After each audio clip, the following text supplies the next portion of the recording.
Yun, what's up mga kabayan, for the latest video, pupunta kami ng basketball court. Pero hindi para maglaro. Pupunta kami para mag-picnic kasamang tropang FBC at dito kami mamimili sa Penny ng mga babaunin namin. At syempre, pumasok na rin kami ni paring Jimmy sa Penny para mamili ng mga soft drinks at babaunin natin sa basketball court. At ayan, kasama ko pala dyan si paring Jimmy. At marami kang pagpipilian ng mga soft drinks dito. Meron din ditong Pepsi, ayun, Cola. At syempre may Coca-Cola at di rin nawawala ang Fanta.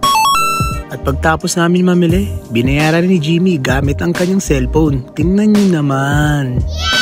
At dinagdagan na rin ni Kalulong ang aming mga baon para mas marami.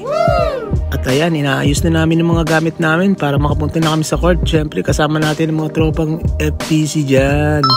At nung tumawid sila sa crossing, nag-shoutout pa si paring Jimmy. Kasawa ko!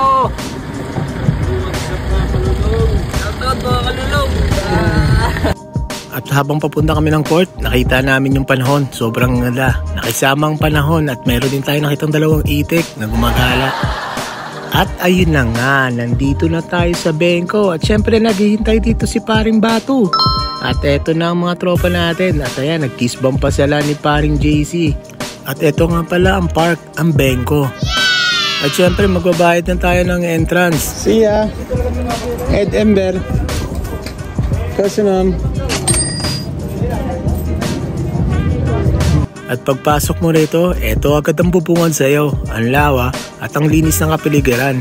Kaya sulit talaga pag nandito ka sa bengko.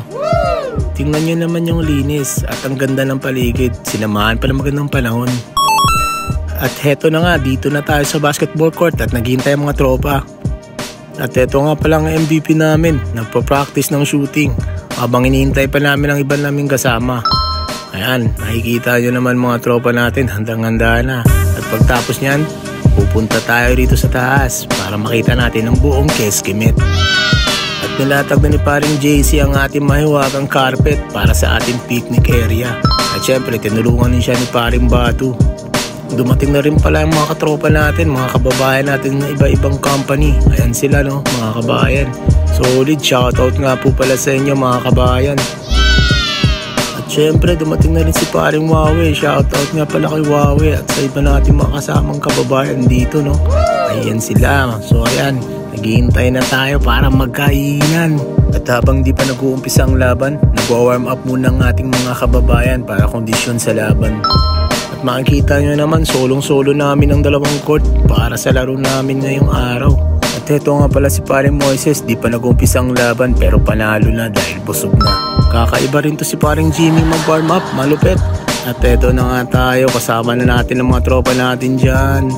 Talagang nakisamang panahon, solid, saya ng ganitong mga tropa. At basta kasama ang tropa, hindi nawawala ang kasayahan dyan. Parang nasa disco lang, no? Parang disco lang. Parang ilaw.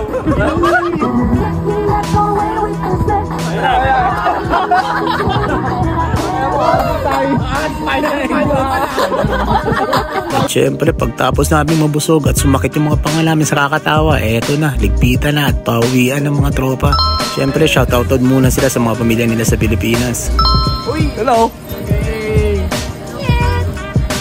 Shoutout, mami. Yore. I love you. Shoutout mga kalulong. Shoutout sa asawa ko, mahal ko yan.